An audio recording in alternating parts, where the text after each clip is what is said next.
Alright, quick explanation about the Wheel of Destiny and how to place gems into it. The Wheel of Destiny has 4 quadrants. Each of them have their own color. For every quadrant, you would find 3 vessels of resonance that you can distinguish by the green arrow pointing up on the icon. For each of the vessel resonance that I have unlocked, it also determines which gem you need to place into the vessel to get the full bonus effect. If you have 1 vessel unlocked, it's going to be a lesser gem. If you have 2, it's going to be a regular gem. And if you have all 3, it's going to be a greater gem for the full bonus effect. Let's give you an example with only 1 vessel of resonance.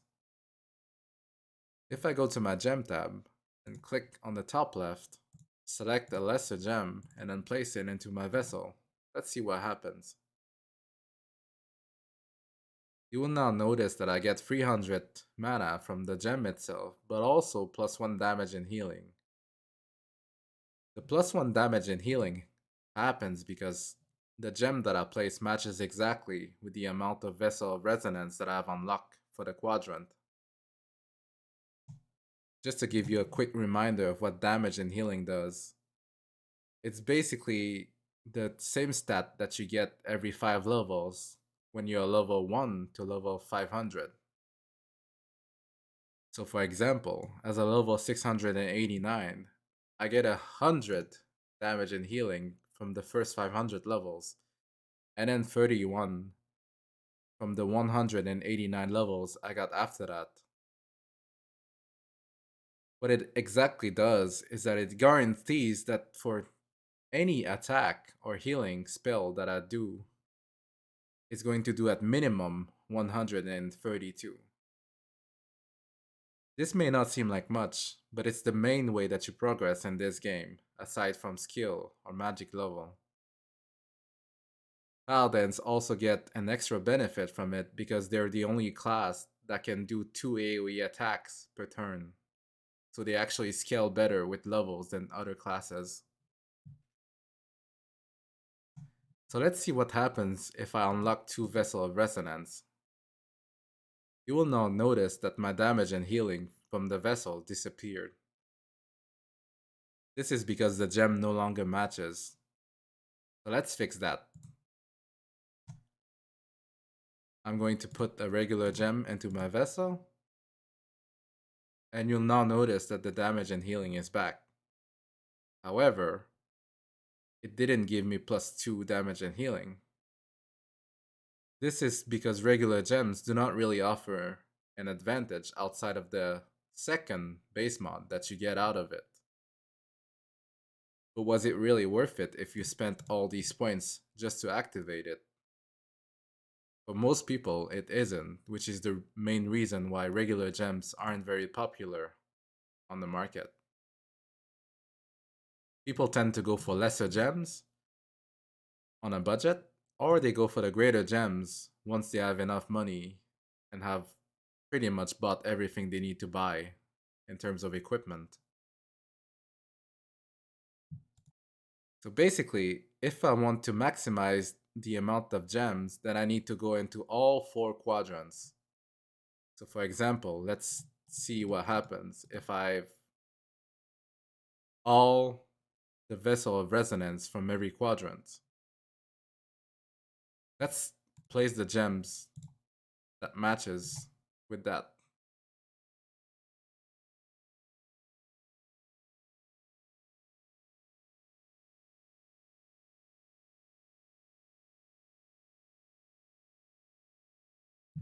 You'll now notice that I get all +4 damage and healing from my quadrants. But this is quite a lot of points. The only reason someone would do that is if they wanted to activate all the HP gems and their Wheel of Destiny. What are HP gems? Well, if you look at the Fragment Workshop and scroll all the way to the right, you would see all the basic mods that are possible. In total, there's 16 of them. So, if you look at the HP gem here, you will notice that for a paladin, it gives plus 100, plus 200 hit points for it. For a mage, it's going to give you 100 HP, and for a knight, it's going to give you 300 HP. This is basically what we mean when people gamble for the lesser HP gems. You also have 4 half HP gems that also give you resistance of a given element as well. These are not as powerful because they give you half of what a full HP gem would give you.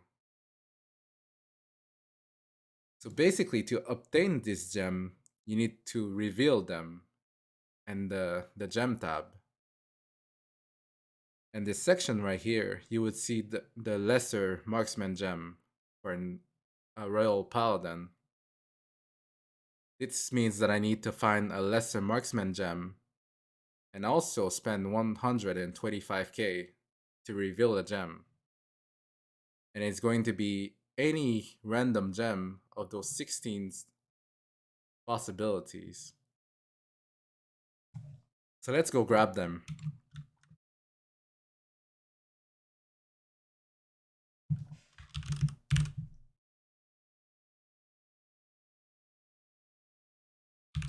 You can see that they're quite expensive in the market.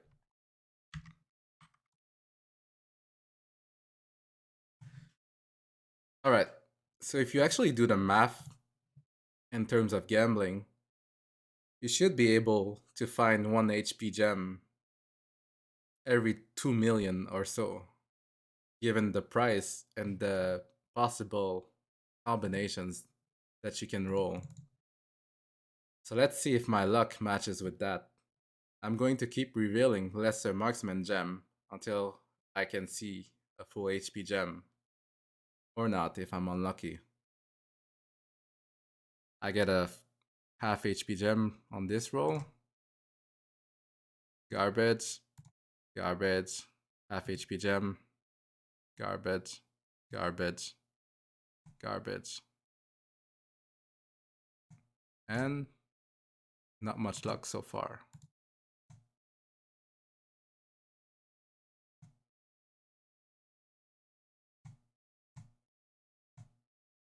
And here we go. I had to spend more than I expected, but I found an HP gem. You will also notice that it's in the top left.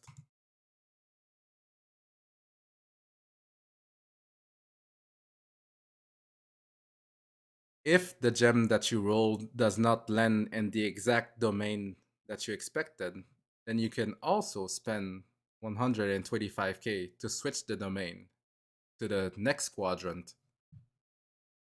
This is going to happen clockwise. So for example, if I have a gem in the top left that I want to move to the last position, then I would have to spend 3 times 125k, which is quite a lot.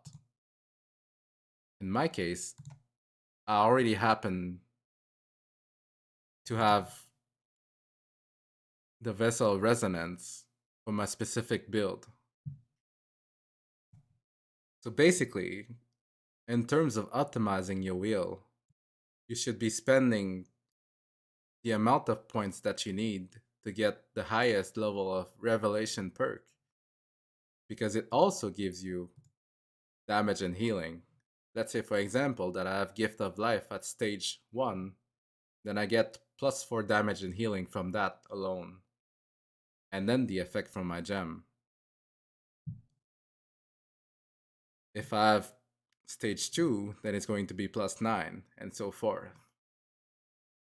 So basically, you're trying to optimize the damage and healing from the Revelation perk, and then you spend all the rest into revealing the Vessel of Resonance. However, if I wanted to maximize the amount of HP, then I could just set it up in this way, which kind of looks stupid. But then I can slot any HP gem into my Wheel of Destiny and then get the HP. So that's about it. You need your gem to match with the amount of Vessel of Resonance that you have unlocked in a given quadrant.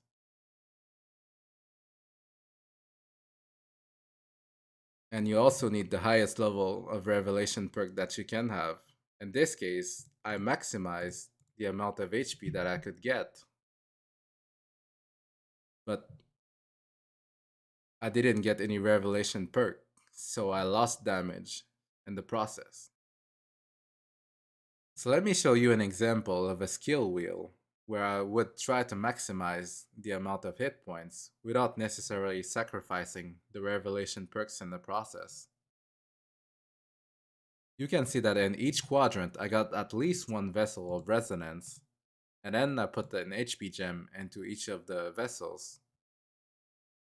I also got Divine Empowerment and Divine Grenade at stage 1, which means that I get +4 for each of them in terms of damage and healing.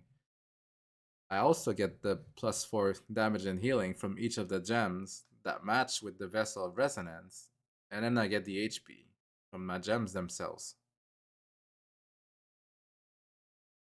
I can also tell you about the Fragment Workshop, which is basically another way for you to burn your money after that you got your HP gems.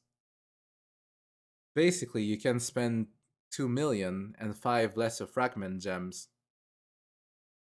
to upgrade the full HP gems to the next grade, which would give you an extra 20 hit points compared to the previous grade.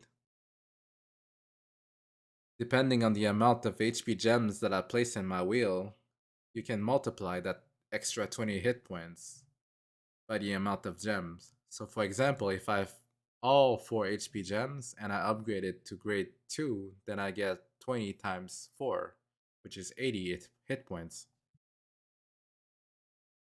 If I have all 4 HP gems and unlock it all the way to grade 4, then I get 100 extra hit points for each of the gems times 4, which is 400 hit points. However, while that looks good, you would also have to spend a lot of money because each of the steps that you upgrade gets progressively more expensive. In total, to get all the way to grade 4, you would have to spend 37 million, which, depending on the person, is probably not worth it. But if you really struggle with survival, for example, on a mage, then this could be kinda interesting. And that's pretty much it for my gem explanation.